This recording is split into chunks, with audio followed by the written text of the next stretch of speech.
What you know about chilling in the back of the bug? What you know about rolling in the back of the bug? We pull up with pools in the back of the bug. Them honeys getting all lit in the back of the bug. In the back of the bug, yeah. In the back of the bug, yeah. Just imagine the back of the bug. Hustling in the bug. Yo, what's good, guys? Governor Gus up in the mix, nothing else but making it back. So today I'll be introducing a new concept where you basically use the previous day's candle wick at the top, opening price, if not opening price level, closing price level, and also the wick at the bottom. These levels will basically outline liquidity levels, resistance. If not, the wicks should be outlining the resistance and support level for the next day, and the opening and closing should be basically outlining buy side and sell side liquidity. I'll just explain that soon, but you'd expect this price over there, which is the top of the wick, the wick of the candle, the top wick of the candle, yes, that's the one, the top wick of the candle, and there at the bottom, which would be support, being the bottom wick of the candle. And then from there you just outline the opening. Since this is the bearish candle, it would be at the top, and this would be your buy side liquidity. What's going on, bro? And from there, the candle wick at the bottom would be your sell side liquidity.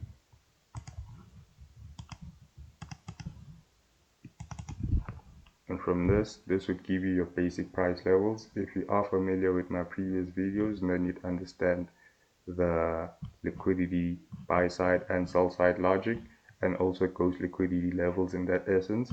And the new concept that I just integrated would be now support and resistance level, but I'm pretty sure most of y'all are familiar with those.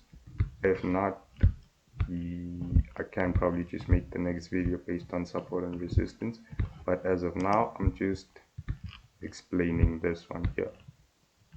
I forgot one line.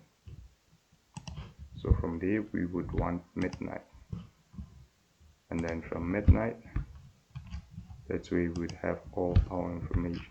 So as you can see, as the day started, the sell side liquidity was being disrespected, basically meaning that price was going towards the buy side. That was initially identified pretty much quickly, even before the Asian session closed, which is at around 7. So if any position was held there, even at the second tap, you would have had a clean entry for the entire day, which is pretty evident from just looking at it from the get-go. And if you're not familiar with the sell side and ghost liquidity that's provided, you can just go through my previous videos. If not, just go through my channel and you'll pretty much just have everything you need. But from this, you can see that after the 2 tap on the sell side and disrespecting it twice, price drove towards the buy side with initially a drive of, how much is that? With initially a drive of 40 pips in the direction of the trend, being the buy side, by the end of the day. So that would have been a clean entry. As you can see, that price didn't really reach for this position. If not, price pretty much ended at around 1.02748, and you can pretty much see that the last liquidity that was actually solid lied around about there, even though price was playing around that price over there. So initially the position would be safe throughout the entire day, making you a lot of profit. If not, every time price was going towards the sell side, you just expect it to respect the buy side and re-enter, as long as it's just moving in deeper. From there, let me just outline more prices, if not other days, just so that you can get the gist of how price moves and how this strategy is used. So I'd say here is another one over there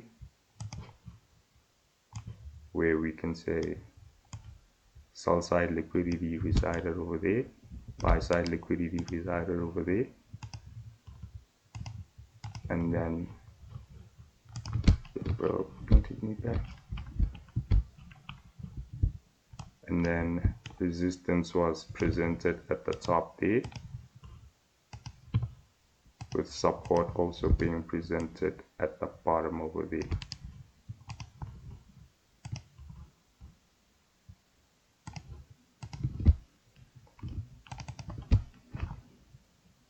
So tell me I'm far away, bro. Where did it go? 1 hour.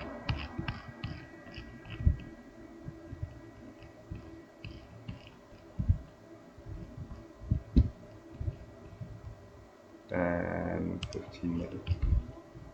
Okay, so one more thing I forgot to do again. I always keep on forgetting to do this on live. It's not really the first time, but I always do remember at some stage, because it is a strategy that I have been back testing for a while, but it is showing results, and the midnight line is needed for the next day. Did I put it on the next day? Did I? No, I put it on the same day. Next day.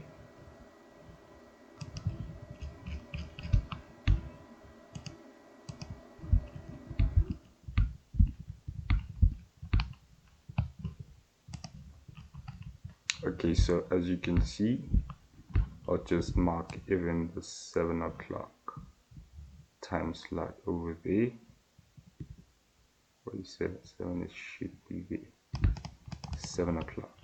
So this would be our Asian session from, I think, 11 o'clock.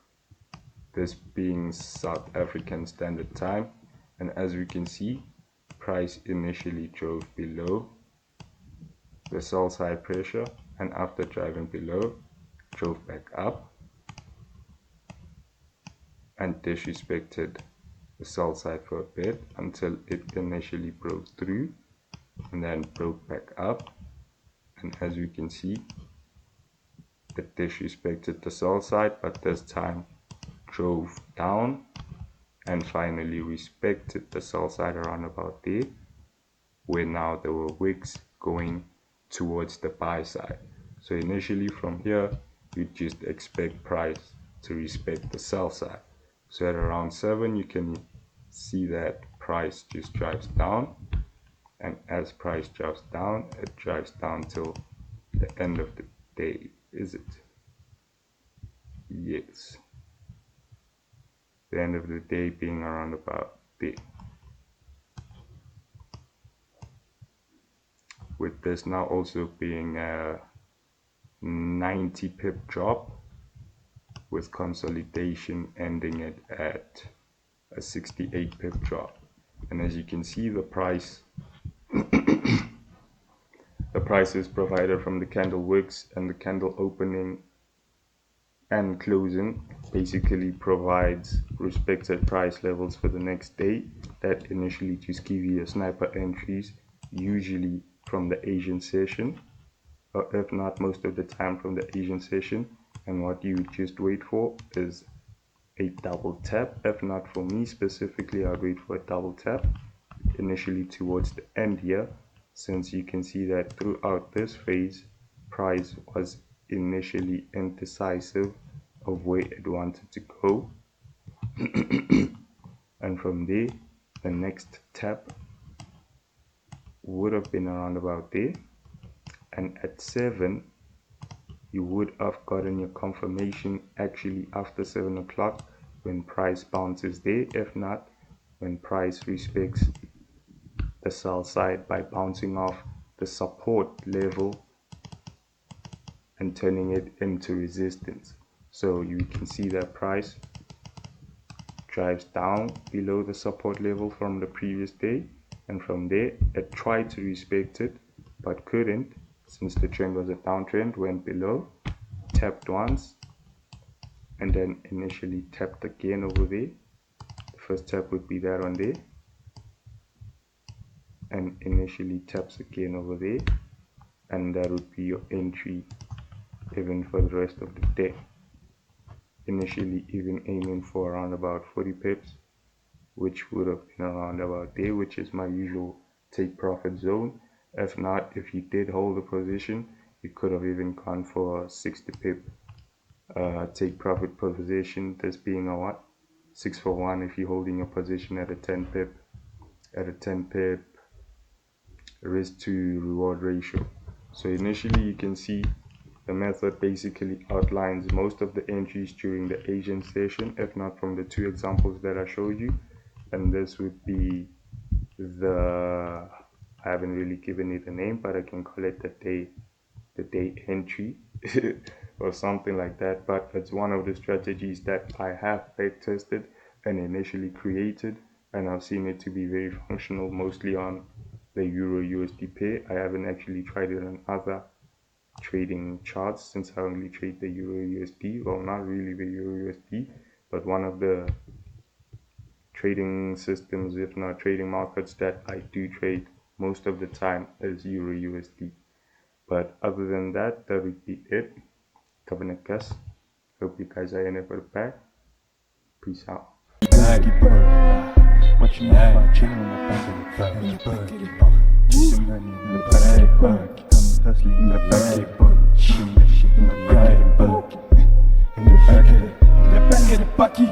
These niggas is hosting a party with all of these homies. It's getting too rowdy. I could never crash out. I could never